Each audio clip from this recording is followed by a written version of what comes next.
Some of the views expressed on the Mormon Channel are solely for the education and inspiration of our audience and may not represent the official position of the Church. We believe in God, the Eternal Father. We believe in the Bible Son, to be the Word of God. We believe in being honest, true, chaste, benevolent, virtuous. We believe that through the atonement of men. Christ, all mankind We will also be saved believe the by Book of Mormon obedience to be the the Word Lord. of God. We may say that we follow the admonition of Paul. We believe all things. We hope all things. We have endured many things. You're listening to the Mormon Channel of The Church of Jesus Christ of Latter-day Saints. Welcome to Why I Believe. My name is Rick Starr. Our guest today is Olivia Meikle, who currently lives in China with her husband and 3 boys, and she is visiting here in Salt Lake with us today for a few weeks. You're back from China. That's great. Yeah, we're here getting some grandparent time for my kids. And Oh, that's good. Where were you raised, Olivia? we sort of moved around with my parents and my dad in school, but when we settled in elementary school, we landed in Kaysville, Utah, so that's where I grew up. And went to Davis High School, and we lived here until a few years after my husband and I got married, we started bopping around the country for school and work. And So you were raised in the church? Yes. When you say bopping around the country, I know your husband went to Duke. Yeah, he went to Duke. He got his MBA at Duke, and so we were there for several years, and I loved it there. And then we moved to several different cities in Iowa. He works for John Deere, so we've been in Iowa and then to China, which was a rather stark contrast from Iowa to China. Yeah, I can imagine. Did you ever imagine that you would take a journey like that with your family? We didn't. It's funny.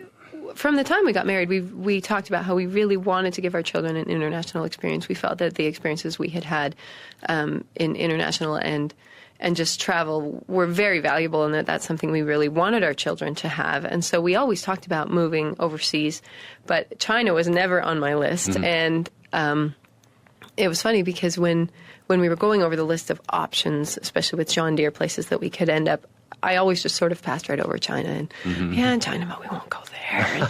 and then when it started, sort of the fates started converging and everything was looking China, and suddenly, just even in our lives, random things about China kept coming up, and we looked at each other and thought, oh no, here we go. So we had a little bit of adjustment time. I really wanted to move to India, and my husband was laughing that I thought China was too scary, but India was going to be fine. So I think it was good. China's a baby step toward India. So after a few days of kind of panicked, what are we going to do in China?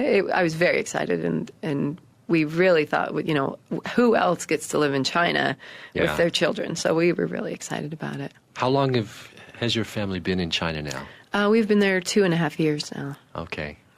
And you've got 3 boys. 3 boys. How old are they? They are 10, 8, and 4. Oh, so this is really a growing up experience for them, isn't it? Our 4-year-old has spent the majority of his life in China, and it's really, when people ask, where are you from, he doesn't have an answer other than China. As he gets strange looks, but that's where he's from. He doesn't remember anywhere else. So. Well, we're going to talk about what life is like over in China as a family in just a minute, but I think that a lot of our listeners, when they think of living in China, it used to be a lot more difficult for an American to live in China, but things have opened up quite a bit now. Right.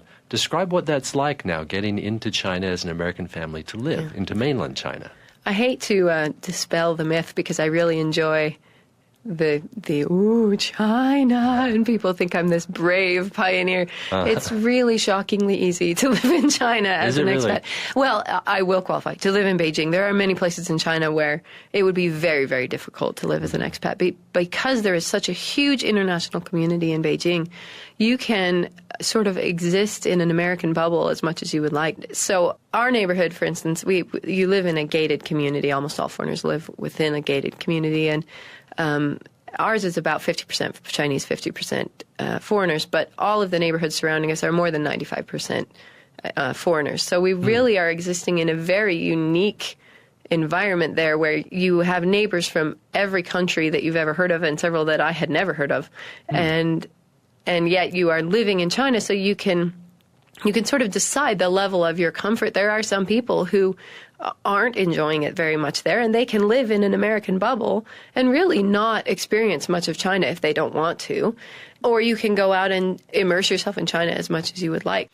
It's not what I expected when we moved there, and it's quite a bit easier than I thought it was going to be. I was prepared for pioneering, living in these tiny little Chinese houses with no one speaking English around me and not being able to get any food. And I prepped the kids, we're not going to eat peanut butter for lots of years, and you're never going to have...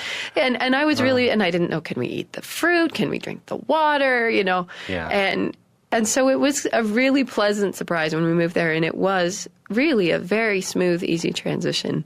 But it is really a fascinating experience to live there, because the Chinese love Americans. They love them. And we've never been so embraced by people as we are. I mean, we're also a walking freak show, because I have red hair, and my husband is 6'4", and my children are blonde. And, everywhere we go, you do get your picture taken. That is one thing that people think happens. It is absolutely true.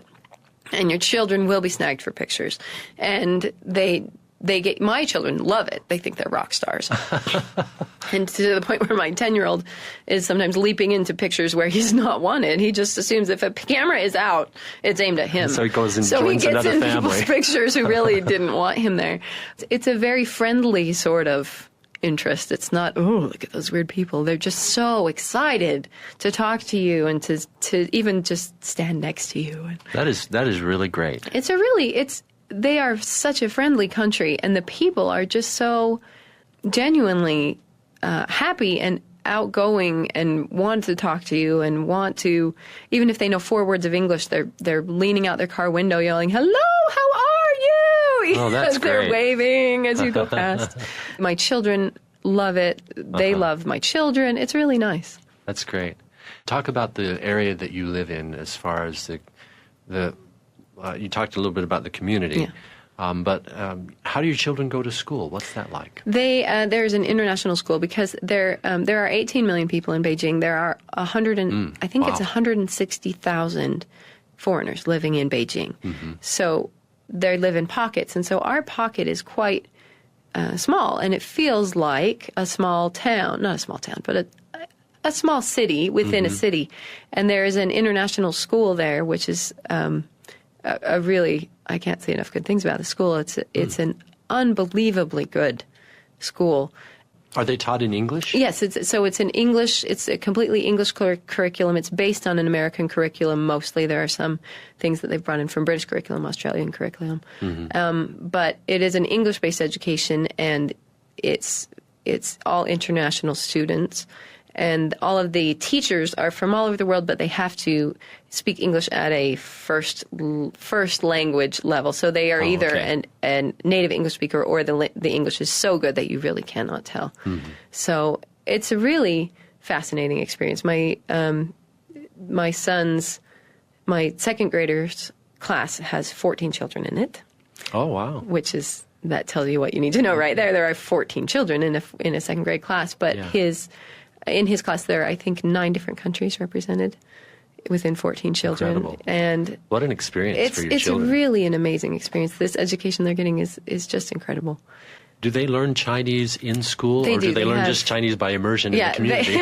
They do that too, but because, they are living in this international community, so it's harder for them to learn Chinese than you would think it is, because they're not interacting with a lot of Chinese children. Mm-hmm. There are a lot of children from Taiwan in the school. There are many children whose parents are Chinese, but the child was born in America, so they have an American passport. They can go to the international school, but in general, it's not a Chinese environment. So they study Chinese for an hour a day, and it's very interesting. I speak Chinese fairly well. I can pretty much communicate anything that I need to within my realm of, my husband speaks business Chinese, I speak shopping and children Chinese, and so between the two of us, we can communicate fairly well, but I cannot write at all. I decided that I was going to focus on speaking, because I can always ask someone to read something to me, but if I don't understand what they're telling me, it doesn't do me any good. But my son is learning, my 10-year-old is learning characters, and he can write pages and pages and pages of Chinese characters just as easily as writing English, and it blows my mind. I sit there and I watch him write these essays in Chinese, and then he has to read them to me. I don't know what he's writing. So, but for many people, the only real interaction they have with Chinese people is going to be with their employees. If they're, if they're working there, or if they're, for many of the mothers are at home, because if you move to China, you cannot get a visa unless a company brings you there. Mm-hmm. You can't just say, I want to go live in China and live there. You're not allowed to do that. So usually a company is bringing over one spouse on a work visa, and unless the other spouse can find a job within that same company or with another company in China who's willing to invite them to come, mm-hmm. one member of that couple is not going to be working while they're in China. So you have a bunch of mostly mothers who are at home all day, much more than you would in the community anywhere else, I think. And so it's really interesting. You have sort of this, we call it the Tai. And Tai means the lady of the house, mm-hmm. and it also means wife, and so they're called the Tai-Tais, and somewhat disparagingly referred to as the Tai-Tai syndrome, where you suddenly have huge amounts of time on your hands and nothing to do with it, and so that you can get cheap pedicures, and there's a lot of shopping, and there's a lot of going out to lunch, and it's really easy to sort of slip into this lady of leisure life. It's very interesting, and especially because you have an IE. Almost every family in Beijing, Chinese or foreign, mm-hmm. has an IE, which is sort of a maid/nanny who doesn't live in your home. In Beijing, they do not live in Hong Kong, they usually do. But and she cleans your house and watches your children and cooks your food. And when you have that all of a sudden and your children are in school and you have nothing to do, wow. It's very interesting. But so most of my friends, the only interaction they have with Chinese people is with their IE. So if they don't learn to speak Chinese, they can't talk to their IE. They just point. Or, call their friend or husband who speaks Chinese. Or you can accomplish a lot with sign language. It's quite interesting. But so, I think unless you make a concerted effort to get out there and actually make Chinese friends experience this culture, you really could live in a little bubble the whole time. It's a very interesting, strange world. It's a fake, surreal existence for a few years. So, in your own community, where you have lots of friends, and you said that this Tai-Tai syndrome, lots of mothers who probably spend, you can spend lots of time with each mm-hmm. other and that kind of thing.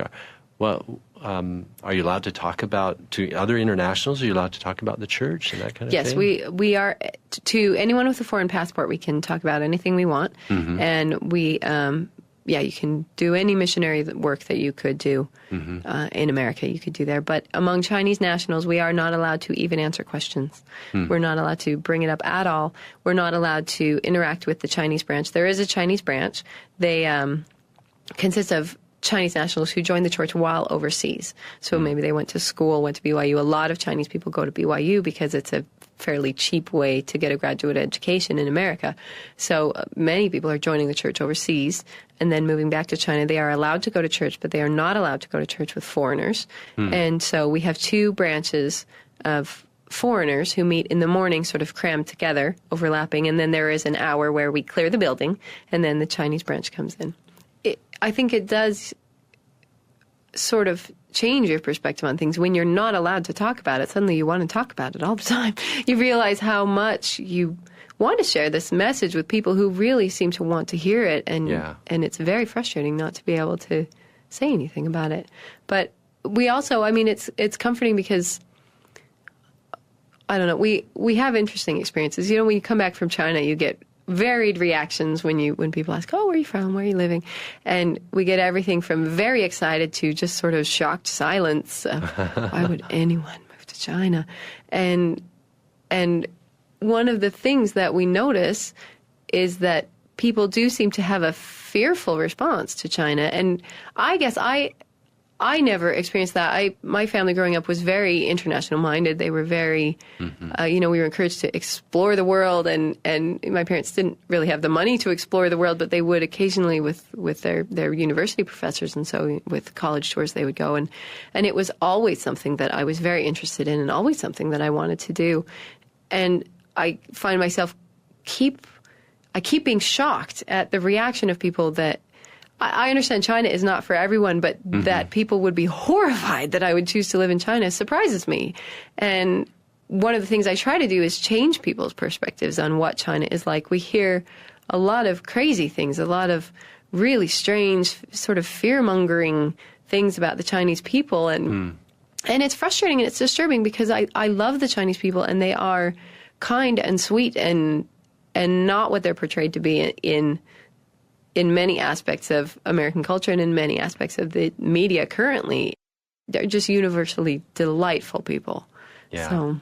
It's interesting that, living in America, we get our perspective of China is through the lens of the media mostly, and that lens mainly focuses on either economics or politics. And we really never get to know the people of China. And I mean, I don't want to, I absolutely agree that there are serious issues to be addressed in China. There are serious human rights issues that are not to be glossed over lightly. Oh, everything's fine, and there are definitely problems, but the people are genuinely wonderful people, and I think that of course is going to be true no matter where you go. But the culture of China and the genuine love of life is really amazing. It's a completely different feel to life there, and to the things that are valuable, and to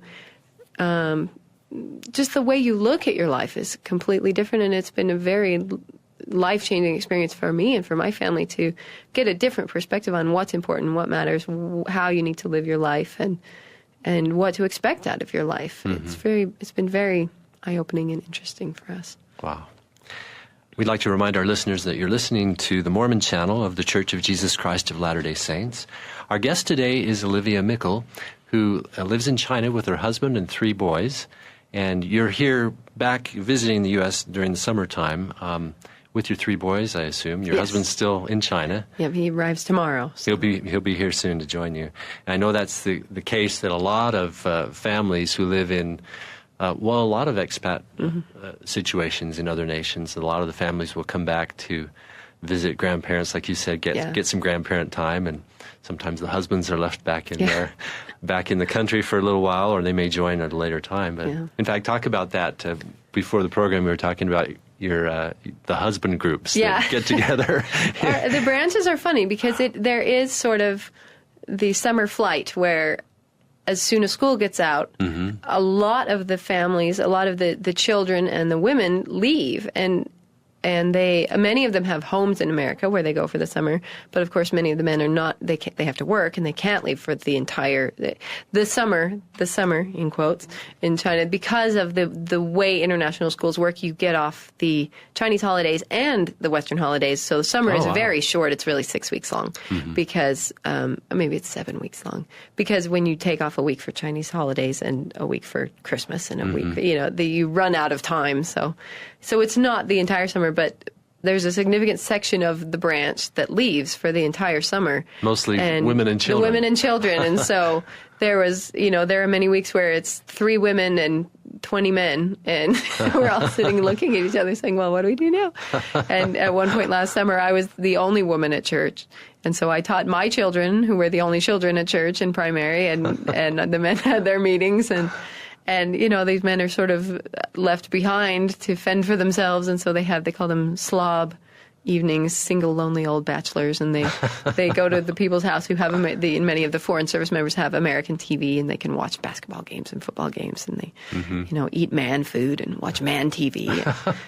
We don't do that. My husband, he's coming 4 days after we are, because he had some meetings he needed to be at, but we don't do that. So I am off, and we're the only, there's a few children out of the primary and still hanging on for the summer. But it surprises me, the things that you forget, like, they mentioned something was happening with Cub Scouts at my sister-in-law's house, and I said, but the children aren't here. And then I realized, the children are here.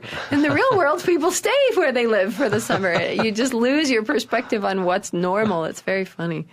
So, what other type of things do you do during the summer? I assume you've gone to some different places in Asia or just in China? Yeah, it's very, very hot in most of China for the summer, and so it's kind of a miserable humid, time to right? go anywhere. It's incredibly humid. Yeah. It's very cold and very dry in Beijing all winter, and then within about a week it shifts and it's very hot and very humid. So many people Wow. have a dehumidifier and a humidifier, and they unplug one and plug the other one in.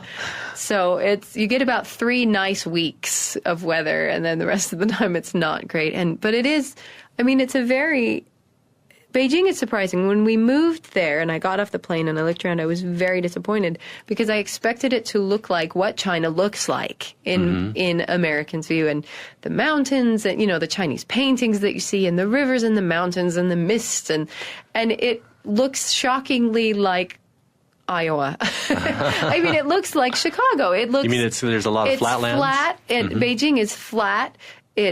It's near the Gobi Desert, so it's not a particularly green place. They've planted tons of trees. There's trees lining all the freeways. So it is it's a beautiful city, but it's not particularly Chinese looking. And then, so I was disappointed, and then I felt stupid because I thought, okay, it's 18 million people. What did I expect this to look like? But it's not the way you expect it to look in northern China. And then I realized how ridiculous that was. That's like expecting all of America to look like Louisiana, because China is as large as the U.S. geographically. Very diverse. And it's as diverse as the U.S. And so we did, a couple of years ago, we went down to a place called Yangshuo, which is the most beautiful place. It is what Americans think China looks like. And so we kept looking around saying, here now, we're finally in China. Here we are. That's the China that you've seen in pictures. Yeah, the mountains, and they're called karst peaks. They're just surreal and unearthly looking, and you're riding bamboo rafts down the river, and so there's herons everywhere. That's what I expected in Beijing, and it's not at all like that. It's shockingly familiar. But it was but it's a very interesting contrast, because you will be driving through a very modern city. They are very, very proud of their modern architecture. And there is not one building that is boring in Beijing. Everything is fascinating. The architecture is bizarre. They have buildings that look like dragons, and there's one that we call the giant pants, and it looks like giant pants. That's all I can explain it. And it's hanging out ludicrously far over the side of itself, and looks like it's about to tip over. And everywhere you go, it's very interesting looking, but it's not what I expected. And so you go out and you can just drive around Beijing and see things you've never seen. Living there 2.5 years, I realized I've seen 10% of the city, and I'm never going to see most of it. So in the summer, we tend to just sort of stay close to home in Beijing and do fun, kid-friendly things, although there are no other children to play with because everyone goes home. Everybody leaves, yeah. But in October, there's an October holiday where you get a week off in China, and so we tend to flee the country because all of China comes to Beijing on vacation. So you can't really do anything. They like going to the city. Yeah, huge amounts of rural tourists come into Beijing anytime there's a holiday. So we leave then because you can't go anywhere, you can't do anything. So that's when the weather's a little nicer. It's isn't gorgeous. It? That October holiday there's about 3 weeks. I'll give advice. If you're going to China, April or May or September or August, and that's when you want to go because it won't be too hot, it won't be too cold, it won't be miserably windy. If you're lucky in October, you might get a sandstorm, which is always an exciting wake up to an orange sky and half of it. Because you're right on the edge of, like you said, on the edge of the Gobi. Yeah, we're on the edge of the Gobi Desert, so you get these crazy orange sandstorms blowing through, and every day's an adventure. Do you get a sense, even though you don't get to associate with members of the church who are Chinese nationals, do you get a sense for what about the church they love or like? I mean, there's different aspects of the church that might attract them initially, maybe family history or that kind of family thing. history in China is definitely something that is very attractive. Most of the members of the church that I know that are Taiwanese, so I know, and it could be a very different perspective, but from the Taiwanese perspective, I know that one of the mainly attractive things is, family history is very important in China. It's very important to know who they are. They know generations and generations and generations back by memory. That's a lot of temple work. Yeah, we think it's cool. Oh, I got my family history back to 1100, and they say, well, yes, I know 9,000 years of my family history. Wow. They have these giant lists of thousands of years of family names that have been carefully kept and passed on. Here we need to say, go find your family history. There they say, well, you show me your family history, because they already have it. The reverence for your ancestors and for where you came from is something that I think is very shared, and that we can learn from them the way that we need to think about these things. That this is your family, and it just because they have died, it doesn't make them any less your family. Right. So That really shines a new light on that scripture in Malachi, turning the hearts of the children to their fathers. What a great example the Chinese people are to us of that. It's amazing. Yeah. Wow. Yeah, it's very interesting. My ayi, my nanny helper, is Muslim, and there's a very significant Muslim population. China, we think of China as this block that is China, and it is very much not. There is the main section of China where most of the people are Han, and that's their ethnicity, and that's what we think of as China. But there are many, many, many groups in China geographically who do not want to be part of China and don't consider themselves part of China and have absolutely nothing in common with China. So if you go to, mainly the western areas of China, you would not know that you're in China. There's, very Tibetan areas, there's very Buddhist areas, there's very areas that are much more like Turkey and Muslim and Turkish culture, and it's really, my husband travels to these places and he said, it's shocking. You get off the plane and you think, whoa, am I in China? Did they take me to the wrong place? Yeah. The people are different. The culture is different. The food is different. The clothes are different. The music is different. The landscape is different. He said it doesn't look anything like They just what happen you to be expect. within the political borders of China. They happen to be within the borders that the government said, and here's China. Well, you've really given us a great picture of what China is and how diverse it is and what it's like to live there. It's very interesting. Are there any specific stories that have been special to you about being in China, to you or your family? Yeah, I think I've talked about this a bit. I think if, people say, what's the one thing that people don't know about China, and there's a million things, but I think that if I could bring one thing back from China to give to America, it would be the freedom that Chinese people have within themselves to do what they want. And it's almost impossible to explain. I tried explaining this to my parents, and they understood it, but when they arrived and saw it, they were just shocked. And mostly that there is absolutely no sense of self-consciousness in Chinese people. And I hate to generalize, but I have yet to meet a Chinese person that felt self-conscious ever about anything. I think when you live your life so publicly, you're so crammed together, and there was this communal aspect of life that you can do what you want, and no one is going to bat an eye. I mean, not politically, obviously, but if you go to any park in Beijing in the morning on any day of the year, you will find hundreds and hundreds of people, mostly retired. Once you retire, this is what you do, but young people, everyone, out doing their morning play. And that's really the word they use. In America, if we are as adults doing something fun, we have a different name for it. We're doing that activity, or we're hanging out with our friends, or we're going out for the night. They play, and that's the same word. If you go out with your friends as an adult, you are going out to play. And I absolutely love that. And it's 100% true. They play in a way that we are so self-conscious that we are not allowed to do. You can go to the park and there will be 50 women doing tango dancing. And next to that, there are people with their karaoke machines, and one is singing Peking opera, and the next one is singing Lady Gaga.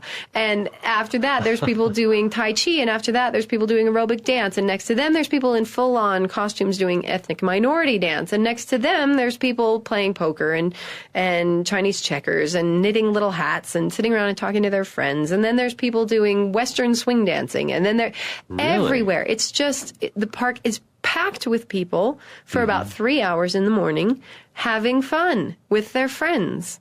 And there's at the Temple of Heaven, which is one of my favorite, if you go to China, go to the Temple of Heaven early in the morning and just hang out in the park for an hour and a half and watch people. And What is the Temple of Heaven? It's an old, I think it's from the 1400s, I believe, and it was where the emperor did sacrifices to heaven to thank the heavens for a good harvest and all these things. And it's a beautiful, gorgeous, fascinating building on its own. It's a building, not a park? It's a park. It's a park, and then it's a series of buildings. In China, there are no giant, you go to the Forbidden City, I expected a giant palace where the emperor lives. The actual place where the emperor lived is smaller than my bedroom. And they build series of buildings in a row. They don't ever build giant edifices. It's always very small buildings in a compound. But it's a very tall temple. It's a circular temple built with no nails and it's a gorgeous building. And then a series of other buildings around it and altars. And it's a gorgeous, gorgeous place to go. It's one of my children's favorite place to go. But for me, the best part of it is the people in the park. It's a huge park. I'm terrible at spatial relations. I have no idea how big this park is, but it's very large. And enough, I'm not exaggerating when I say thousands of people every morning are there playing. And they're playing rollerball, and it's just unbelievable. They're doing ribbon dancing. They're running around clapping for no reason. I mean, you could walk out there in the strangest costume you've ever invented and start yodeling. And people would come and clap and go, "Good for you." And they really honestly mean that. Everywhere you go, you will see people. We kept seeing people in these, in the Forbidden City, in the Summer Palace. There will be a man in the corner playing an erhu or, these Chinese instruments. And for months, we kept saying, "Where is his hat for the money?" We're so used that you only would do this to earn money or to beg. And he was just playing. He just is playing because he likes to play. And you're out there singing because you like to sing. And now, as we've lived there long enough, I can tell sort of who is good and who is not at these Chinese singing. To the untrained ear, Chinese singing is very shockingly disturbing, but I'm getting better at telling. And there are women who will be singing, and men who are amazingly talented. And they have women crying, listening to them, and they're just beautiful. And people are clapping and cheering. But next to that, you have someone who is honestly terrible. And people are clapping and cheering every bit as much for that person because they're having fun and they're doing what they love. And that's what it's about. And if I could bring anything back, that's what I would bring. We are so bottled up with our self-consciousness and I don't want to look stupid. And, and I think I really am very serious in thinking it's destroying our lives in a way. We're not allowed to do what we want to do. It's, at 32 years old in China, I decided to start learning Bollywood dancing, which is Indian dancing. I, on no planet, would have done that in America because it would be embarrassing, maybe as an exercise class. But this is a group of about 40 foreign women who learn dancing, Indian dancing, and perform in public. And we're not great. I mean, we're not professional dancers. A few of us are great. A few of us are really, truly terrible. I think I'm somewhere in the middle. And we perform, and people love it. And even the expat population there has embraced this way of thinking that if this makes you happy, you should be doing it. And who cares if you're any good or not? And I think, we have this attitude in America of, we should be, unless you're a professional, don't do it. It's embarrassing. Dance lessons are for girls until they're 12, and then they either go professional or they quit. Yeah. Because that would be embarrassing for a grown woman to perform in public. That would be bad. We've drawn a lot of borders around things. We do. And, I think American Idol didn't cause the problem, but it's a very good example of the problem that we take these unbelievably talented people, and especially So You Think You Can Dance. This show, and I love this show. It's fascinating. We don't get it over there, but I watch it, and I love these dancers. They're amazing. But just the theory of this show, that we take the top most talented dancers in the country. Only the specific And ones, then we kick them off week by week for not being good enough. This is a disturbed country that does this. I'm sorry, it's wrong and it's crazy. And and the fact that the show is called "So You Think You Can Dance." I mean, just how dare you think that you could do this? And it's. I so think in China, really that is, would be titled "Everybody Thinks Everybody They Can Dance." should dance, and no one would win. It would just show these incredible dancers. And I understand you need a competition for the drama, but the attitude in which we do it is that unless you are the best at this thing, you should be embarrassed to be doing it. And that's ridiculous, and it's destructive. It sounds all touchy-feely and crazy, but I have filled a hole in me that was missing, that I didn't know was missing by doing this dancing. And I am sad for people who don't have this, and I'm sad for myself for all of the years before that I could have been doing things like this. We have very structured, we're allowed to sing if we're good in sacrament meeting. We're allowed to dance if we're a professional or we're dancing with children. But we should be out there in the park every morning dancing. So I've told my husband, and I'm not kidding, when we're old, I'm moving to China. I want to move to China and have a life. I'm going to have a life, and if I die 3 years earlier from pollution and lack of great medical care, I will trade that for a canned life in a house by myself, miserable. I will go out and play with my friends. Yeah. It seems like as things open up, and as they surely will over time, it will be wonderful to get to know the Chinese people as they really are in their daily lives across, as we don't see them. Yeah. That will be a wonderful thing, to really get to know and meet these Chinese people who live this way. Because they really do. I mean, one of the main motivations we had in moving overseas was to give our children the perspective that there is more to the world than America. And we love America, but there is more to the world. And the more you can learn about other cultures, the more you realize that your culture is a made-up thing. 90% something we create. We created it, and not on any rational basis, not on any, I think we have a tendency to believe that our culture is right and the other cultures kind of come close to being right. And when you realize that most of what we do is no more right than what they do, than any other country does, then you can start to bring in the best of all things. I hope that I am instilling play in myself and in my children and in the people that I can talk about it to, and bringing that in. And I hope that, when we travel, we are very lucky that we get to travel a lot. The company gives us trips out of the country because when we first moved there, we thought, ooh, free vacations, but you really do need it. You really do need some time away to not start to hate living there. But so my children have had the chance to travel to Spain and Hawaii and New Zealand and places that they never would have been. And they're so open to these cultures, and they find the good immediately in a way that I don't think would happen if they were children raised in a place where this is how it is. We went to the distribution center, and we were walking in to buy some things. My husband teaches early morning seminary, and we were buying the things for that. And my son said, "Mom, is this store about our church?" And I said, "Yes." And he said, "So everyone in this store is going to be a member of the church?" And I said, "Yes, probably." He said, "Wow, that is so cool." And I realized, I'm so, they find that so exciting. Whereas, I grew up, of course everyone's a member of the church. Everyone around me, and to an irritating degree, assuming that everyone is a member of the church. And I'm very glad that we've given them that perspective where they can appreciate the uniqueness of their own culture and be able to bring in the best of other cultures. When they do country reports in school, every child does their country. Because it's less about learning. You don't need to learn about other countries. You've been to all these other countries and your best friends are from them. It's about the presentation skills and teaching about your country. And it's fascinating to watch these kids be so proud of their countries, and my son desperately trying to get out of doing America because America's boring. So, Mom, everybody knows about America because he's got the mindset that that everything else is so interesting. And I think that is a healthy place to start, because that's when you start to realize, we started pointing out America has this, America has this. Oh, yeah. You get so used to, you don't appreciate Utah until you move somewhere else. Yeah, you take it for granted. Utah? wow, mountains and cowboys and Indians. And, well, yeah, okay, not so much now, but yeah, cowboys, Indians. My kids wear their cowboy outfits or their baseball uniforms on International Day because there's not really a good American costume to wear other than that. But that's pretty American. Yeah, we figured, all right, baseball, that's good.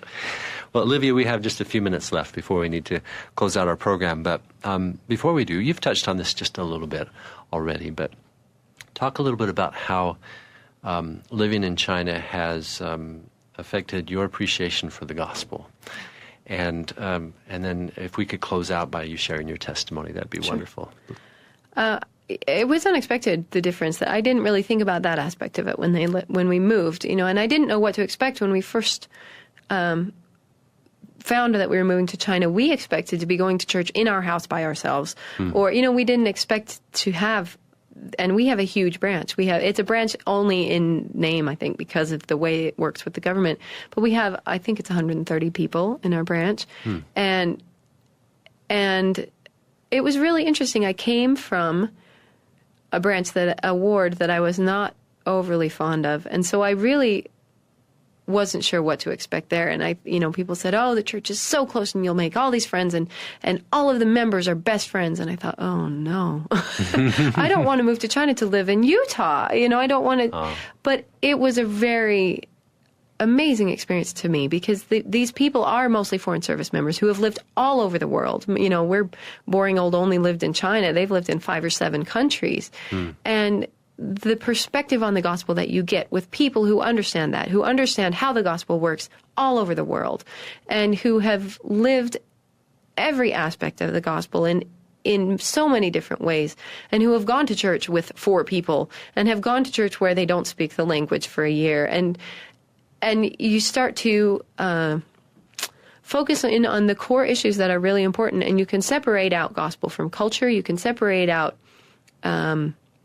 because I think, that does get very mixed up, especially in Utah, but all over, those things can get intertwined. And when you start to pull those apart and you realize, my Swedish friend who sees things so differently than I do, and my friend who is Western but was raised in communist China as a member of the Communist Party, have incredibly unique experiences to share and perspectives on the gospel.